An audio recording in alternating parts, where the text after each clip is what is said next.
Սպառողների վստահությունը 2025 թվականի 3-րդ եռամսյակում նվազել է։ Հայաստանի ամերիկյան համալսարանի սպառողների վստահության համաթիվը ընթացիկ եռամսյակում նախորդ տարվա նույն ժամանակահատվածի հանդեպ նվազել է 3.6%-ով։ Ցուցանիշի անկմանը նպաստել են ինչպես ներկա իրավիճակի, այնպես էլ ապագա իրավիճակի համատվերը։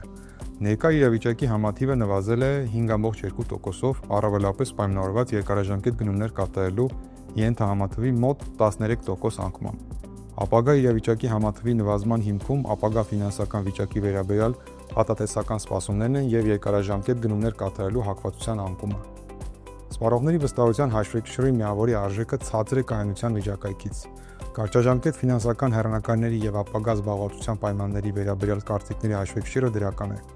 Այդուհանդերձ նշենք, որ հարցվածների մեծ մասը հաջորդ եռամսյակում երկարաժամկետ օգտագործման ապրանքներ գնելու մտադրություններ չունի։ Ամփոփելով նշենք, որ սպառողները ընթացիկ եռամսյակում հոռետես են ինչպես ընթացիկ տնտեսական պայմանների, այնպես էլ կարճաժամկետ հեռանկարների վերաբերյալ։